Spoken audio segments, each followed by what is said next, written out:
జై శ్రీమన్నారాయణ. ఈరోజు వీడియోలో మనం శ్రీ మహావిష్ణువు యొక్క 6వ అవతారమైన దత్తాత్రేయ అవతార విశిష్టతను మరియు ప్రసిద్ధ దత్తాత్రేయ క్షేత్రమైన గాణగాపురం క్షేత్రం గురించి ఇప్పుడు తెలుసుకుందాం. ఇలాంటి ఆధ్యాత్మిక వీడియోలు చూడాలంటే దయచేసి నా ఛానల్ని సబ్స్క్రైబ్ చేయండి.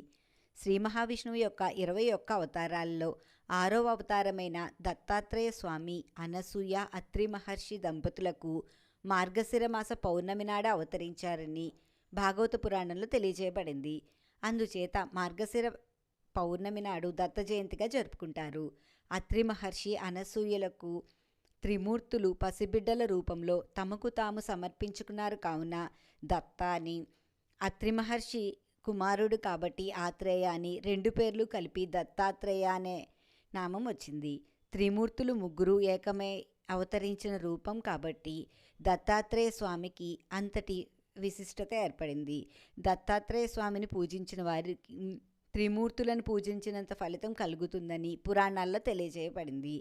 దత్తాత్రేయ స్వామి 3 ముఖాలు, 6 చేతులు, చేతులలో శంఖం, చక్రం, త్రిశూలం, ఆయుధాలు కలిగి ఉంటారు. స్వామి వెనుక గోమాత, ముందు శునకాలు ఉంటాయి. దత్తాత్రేయ స్వామిలో భగవంతుడు మరియు గురువు అనే 2 రూపాలు ఉంటాయి.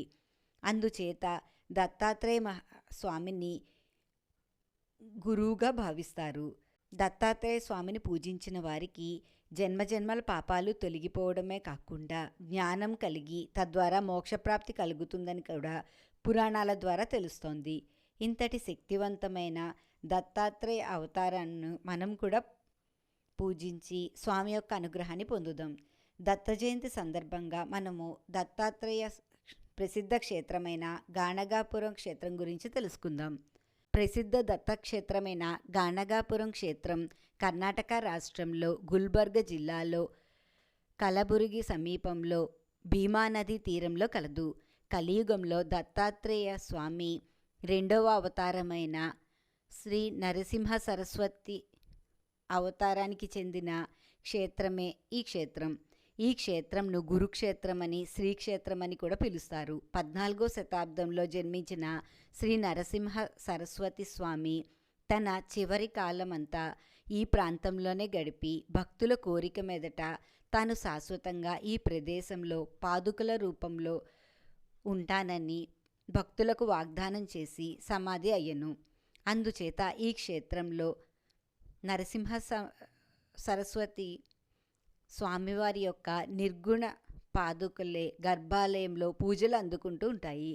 ఈ క్షేత్ర దర్శనం వలన మానవుల యొక్క జాతక దోషాలు, మానసిక అనారోగ్య సమస్యలు, భూతపేత పిశాచ భయాలు తొలగిపోతాయని కూడా ఇక్కడ నమ్మకం. ఈ క్షేత్రం యొక్క ఆవరణలో పరమశివుని యొక్క ఆలయం, వినాయకుని ఆలయం, దుర్గాదేవి ఆలయం కూడా ఉంటాయి. ఇక్కడ తీర్థంలో స్నానం చేసి స్వామివారి యొక్క నిర్గుణ పాదుకులను దర్శనం చేసుకున్న వారికి స్వామి అనుగ్రహం కలుగుతుందని ప్రతీతి. ఈ వీడియో మీకు నచ్చితే నా వీడియోని షేర్ చేయండి, లైక్ చేయండి. ఇలాంటి ఆధ్యాత్మిక వీడియోలు చూడాలంటే దయచేసి నా ఛానల్ని సబ్స్క్రైబ్ చేయండి. ఈశ్వరి గుడిమెట్ల. జై శ్రీమన్నారాయణ.